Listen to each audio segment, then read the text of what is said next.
You are listening to HOA Meltdown Moments. This is how a warning turned into a threat. My name is David. I am 43, and I work as a warehouse inventory controller in Madison, Wisconsin. I track every item, every timestamp, every variance. I moved here 2 years ago because the job was solid and the neighborhood looked normal. Foxglove Falls Estates Association. That name sounded friendly. It was not. This is a place where normal life becomes an enforcement opportunity, a community where the board claims authority over anything near easements. I learned that the hard way when I decided to replace my backyard fence. It started simple. My landlord required the fence be updated as part of my lease renewal. Strict requirement, no negotiation. I pulled the permit from the city, hired a licensed contractor, and scheduled the work for a Tuesday morning. I had to leave for my warehouse shift at 7:30, hard start time, no flexibility. The crew showed up at 6.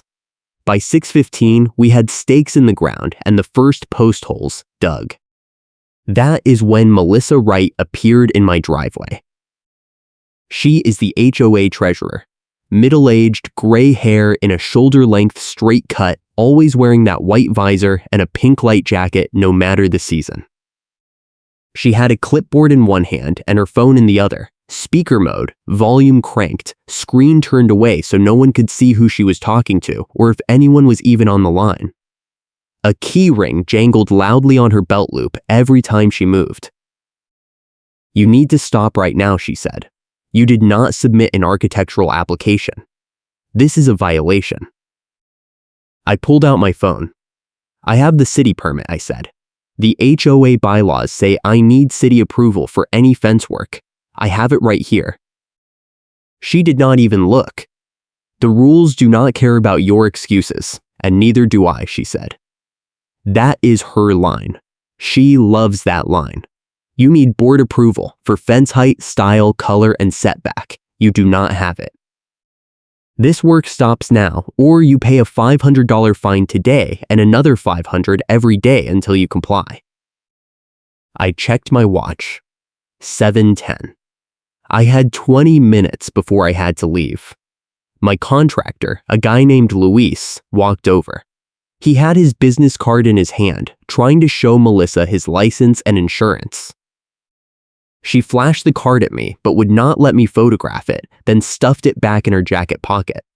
She told Luis that if he continued working, the HOA would fine him directly, and she would report him to the state licensing board for code violations. Luis looked at me. "I cannot risk my license," he said. "I have 3 other jobs this week." Melissa smiled. "Smart man," she said. The keys on her belt jangled as she turned back to me. "You will pay the fee, then you will pay the fee about the fee," she said. "File your application, wait for board review, and maybe we will approve it in 60 days. Maybe." I felt my blood pressure spike. "I have a lease requirement," I said. "My landlord is not going to wait 60 days. I pulled the permit because the city already approved the specs. She tapped her clipboard. "City does not override HOA," she said. "Read your CCRs. Any structure within 10 feet of an easement requires architectural review. Your fence line is 8 feet from the utility easement. That means we have authority." I did not have time to argue. I told Luis to pack up for now, and I promised I would call him once I sorted it out. He left. Melissa stayed in my driveway until I drove away for work. I watched her in my rearview mirror, standing there with her clipboard, phone still on speaker, keys jangling every time she shifted her weight. At work, I pulled the HOA covenants on my phone during my first break. I read every word about fences. The section on architectural review said any exterior modification requires a written application and board approval unless the modification is a repair or replacement of an existing structure using identical materials and dimensions. My fence was a replacement. Same height, same style, same location as the old fence. I was not adding anything new. I was not changing the footprint. I took screenshots of the covenant language and texted them to Melissa. Her reply came back in under a minute. Nice try. Your old fence was non-compliant too. This is a correction, not a replacement. Application required. Fee is now $750 because you started work without approval. Pay by Friday or it goes to $1,000. I called the HOA management company. The woman on the phone said Melissa was correct, that the board had broad discretion on enforcement, and that I should file the application and attend the next board meeting to explain my case. The next meeting was 3 weeks away. I called my landlord. He said if the fence was not done by the end of the month, he would not renew my lease. He was dealing with his own lender requirement and could not afford any compliance gaps. I was trapped. If I did not do the fence, I lost my lease. If I did the fence, Melissa would fine me into oblivion.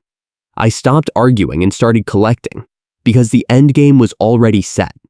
I went home that night and reviewed my doorbell camera footage. My camera covers the driveway and part of the side yard where the fence line runs. I scrolled back to the morning Melissa showed up. There it was.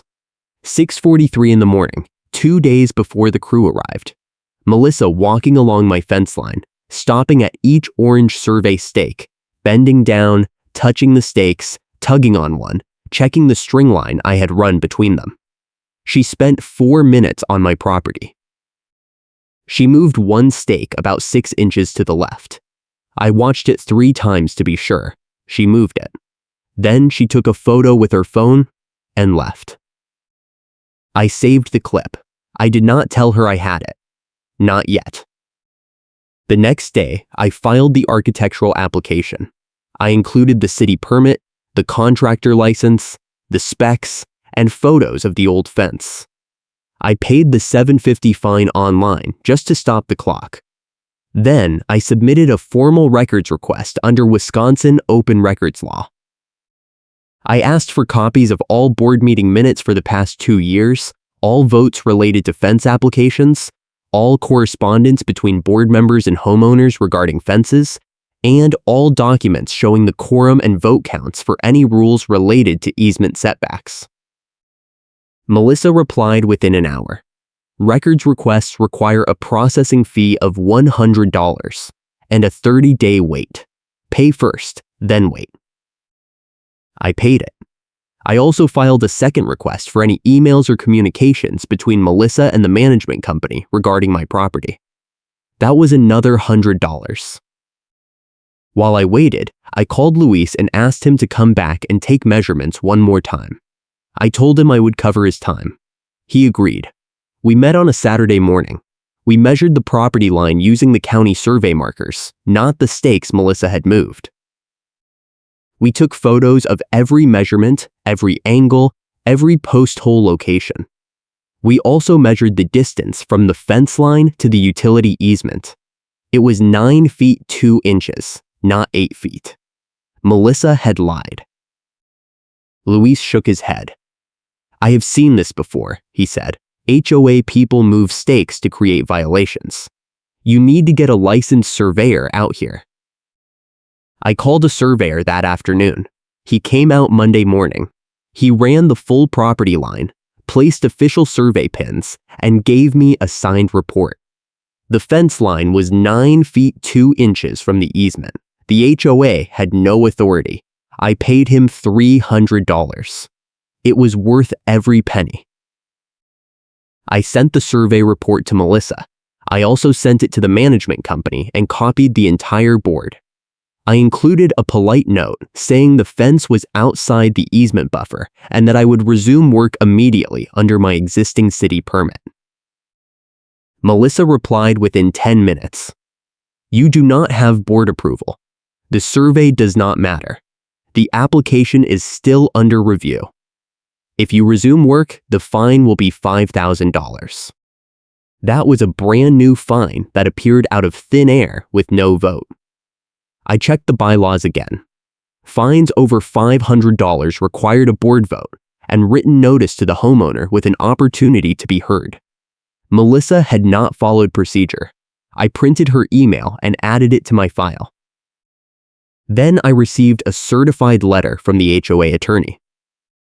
It said I was in violation of the architectural review process, that my refusal to comply was creating a safety hazard, and that if I did not cease all fence-related activity, the HOA would seek injunctive relief and place a lien on my property for all fines and legal fees.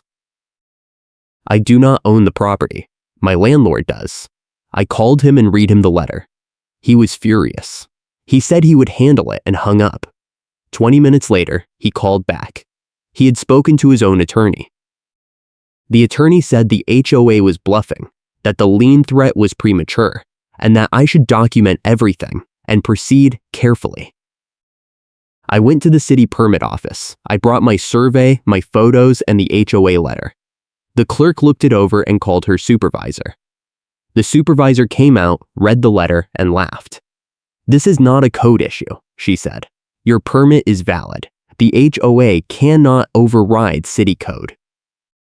If they try to stop your contractor, have him call us, and we will send an inspector to confirm." I asked her to put that in writing. She printed a letter on city letterhead stating that my permit was valid and that the city had no objection to the fence as designed. I made 10 copies. I called Luis and scheduled the crew for the following Tuesday. I told him to bring copies of his license, his insurance, and the city letter. I also told him that if anyone from the HOA showed up, he should stop work, call me, and not engage. Tuesday morning, the crew arrived at 6. I stood in the driveway with my phone recording. Melissa showed up at 6:20. She had her clipboard, her phone on speaker, and her keys jangling. She also had another woman with her, someone I had never seen before. The woman introduced herself as the HOA compliance officer. I did not know we had one. "This work is not authorized," Melissa said. "You are in violation. We are documenting this for the lawsuit." I handed her a copy of the city letter. "The city says the permit is valid," I said. "You have no authority to stop city-approved work." She did not read it. She turned to Luis. "If you continue, we will fine you personally and report you to the licensing board," she said. Luis looked at me. I pulled out my phone and called the city permit office. I put it on speaker. The supervisor answered. I explained the situation. She asked to speak to Melissa. Melissa refused. The supervisor said she would send an inspector immediately. Melissa and the compliance officer left. The city inspector arrived 30 minutes later. He walked the fence line, checked the measurements, reviewed the permit, and signed off. He told Luis the work was approved and to call if anyone interfered again. Luis got back to work. By noon, the first section of fence was up. I went to work my shift. When I got home that evening, there was a new letter taped to my front door. It was from the HOA attorney. It said the board had voted to impose a stop work order on my property, that any contractor working without board approval would be reported to the state, and that I was now subject to daily fines of $1,000 until I complied. I checked the board meeting minutes online. There was no record of a vote. The last board meeting was 3 weeks ago, before any of this started. Melissa had invented the vote. If you are enjoying this story, hit the like button and subscribe for more wild HOA drama. I printed the attorney letter and the meeting minutes. I added them to my file. Then I called a neighbor I had met a few months earlier, a guy named Ron. Ron used to be on the HOA board. He stepped down 2 years ago because he got tired of the drama. I asked him if he would look at my documents. He came over that night. Ron read everything. He shook his head. "This is classic Melissa," he said. "She does this to anyone who pushes back. She makes up rules, threatens people, and hopes they give up. Last year, she did the same thing to me over a mailbox. She said I needed board approval to replace it. I told her no. She fined me $2,000. I fought it. She eventually backed down, but only after I threatened to sue. I asked Ron if he would be willing to testify about the pattern. He said yes. He also said he would pull his old correspondence with Melissa and the board to show that the same tactics had been used before. He sent me the files that night. Emails, letters, fines, threats. It was all there. Melissa had done this to at least 4 other homeowners in the past 3 years. Every time she had threatened fines, threatened contractors, and claimed authority she did not have. Every time, the homeowner either gave up or paid. I was not going to give up. The next morning, I received a call from my landlord. He said the HOA had sent him a letter threatening to fine him for my violations. He was panicking. He wanted me to stop the fence work immediately and move out. I told him to wait. I explained that Melissa was bluffing, that I had evidence she was fabricating votes and violating procedure, and that if he let me finish, I would handle the fallout. He was not convinced. He said if I did not stop, he would evict me for lease violations. I had 10 days. I called an attorney that afternoon. I found one who specialized in HOA disputes. I paid $300 for a 1-hour consultation. I brought all my documents. The attorney reviewed everything and smiled. "You have a slam dunk case," he said. The HOA violated its own bylaws, violated Wisconsin open records law, and engaged in harassment. If you want, I can write a demand letter and threaten a lawsuit. Most HOAs fold once a lawyer gets involved. I paid him another $500 to write the letter. He sent it the next day. It demanded that the HOA cease all enforcement actions, refund all fines, and provide the records I had requested within 5 business days. It also stated that if the HOA did not comply, I would file a lawsuit for harassment, violation of bylaws, and attorney fees. Melissa responded with an email. She said the attorney letter was intimidation, that the board stood by its decision, and that I was now banned from attending board meetings until the dispute was resolved. She also said the records request was denied because I had an outstanding balance for additional processing fees. She wanted another $200. I did not pay it. Instead, I filed a complaint with the Wisconsin Department of Financial Institutions. In Wisconsin, HOAs are required to provide records within a reasonable time, and excessive fees are prohibited. I attached Melissa's emails, the records request, and the payment receipts. The DFI said they would investigate. Then I got a call from Luis. He said the HOA had contacted the towing company that services the neighborhood and told them to tow his truck if he returned to my property. The towing company had sent him a warning. Luis was furious. He said he had never been threatened like this and that he was considering legal action himself. I told him to document everything and send me copies. He did. I added them to my file. That night, my phone battery dropped to 15% while I was recording a video of the fence progress. I had been recording non-stop for days, and my phone was dying. I plugged it in, but the damage was done. I had missed recording a confrontation earlier that afternoon when Melissa showed up and yelled at Luis for 10 minutes. Luis had his own phone video, but the audio was bad. It was frustrating, but I still had enough.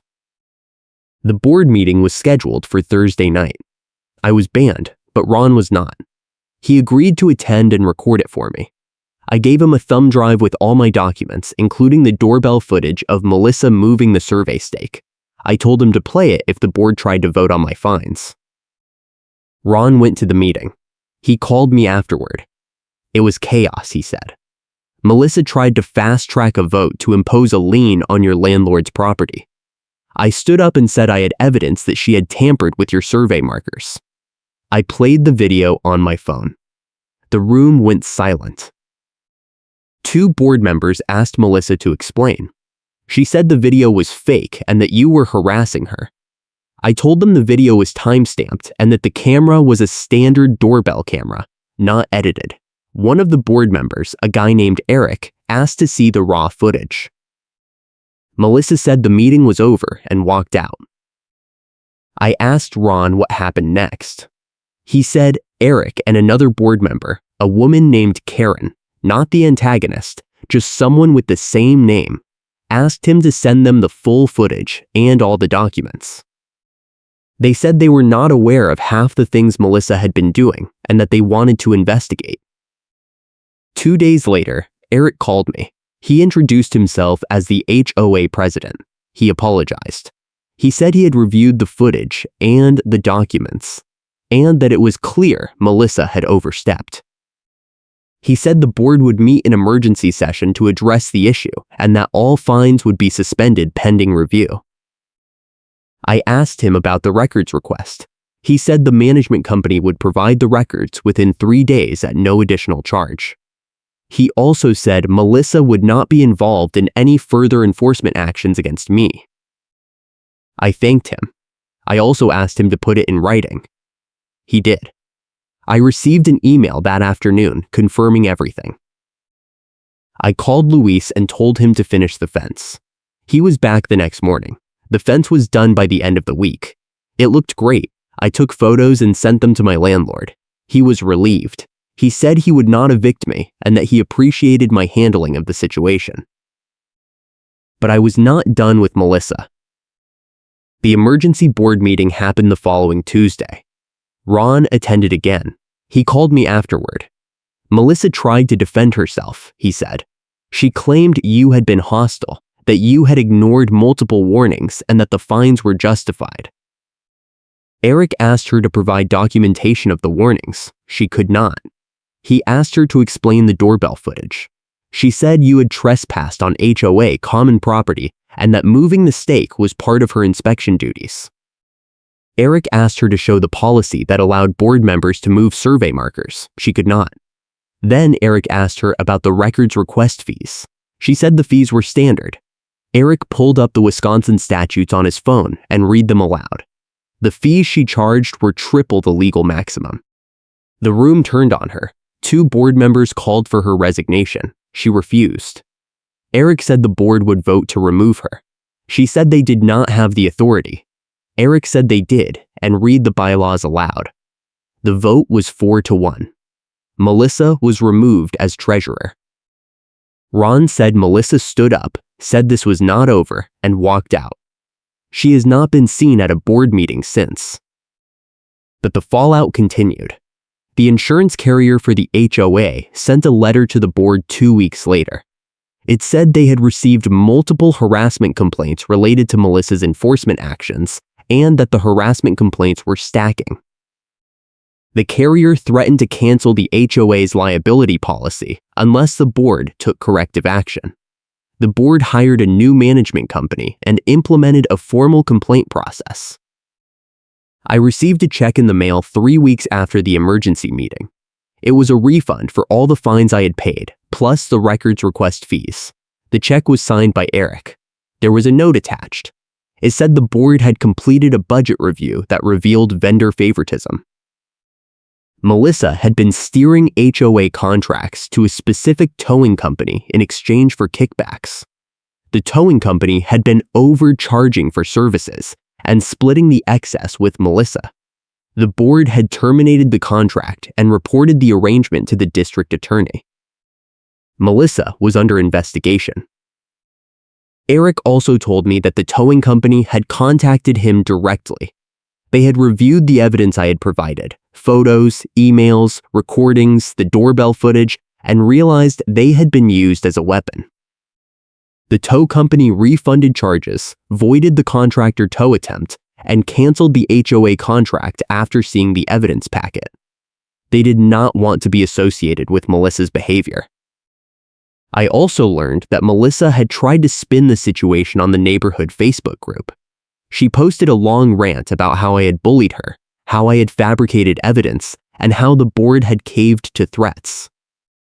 Ron replied with a link to the doorbell footage and a summary of the budget review findings. The post was deleted within an hour. Melissa left the group. A few weeks later, I ran into the compliance officer at the grocery store. She apologized. She said she had been hired by Melissa as a contractor and had not realized the extent of the misconduct. She said she quit after the emergency meeting and that she felt terrible about her role in the harassment. I told her I appreciated the apology and that I did not hold it against her. The final piece of the puzzle came 2 months later. I received a settlement offer from the HOA attorney. It said the board had voted to pay my filing fees to end the fight and to formally apologize for the harassment. In exchange, I would agree not to sue the HOA or any board members individually. I accepted. The check arrived a week later. It covered my attorney fees, my surveyor fees, and a little extra for my trouble. I also received a personal apology from Eric. He said the board had implemented new rules to prevent this from happening again. All fines over $200 now require a full board vote with written notice. All records requests must be fulfilled within 10 days at actual cost, not inflated fees. And all enforcement actions require documentation and an opportunity for the homeowner to respond before any penalties are imposed. Melissa never came back to another board meeting. I heard through Ron that she moved out of the neighborhood 6 months later. I do not know where she went. I do not care. The fence is still standing. It looks great. My landlord renewed my lease. Luis finished 3 more jobs in the neighborhood after word got out that I had fought the HOA and won. He thanked me for standing up and said it made his life easier. I still live in Foxglove Falls Estates. The new board is reasonable. They follow the rules. They do not make things up. And every time I walk past my fence, I think about that doorbell footage, about Melissa's face when Ron played it at the meeting, about how she tried to flex authority and the policy said she could not, and about how a budget review that revealed vendor favoritism brought the whole house of cards down. She was told to step down, and she could not spin it. Thanks for watching. I will see you in the next HOA story.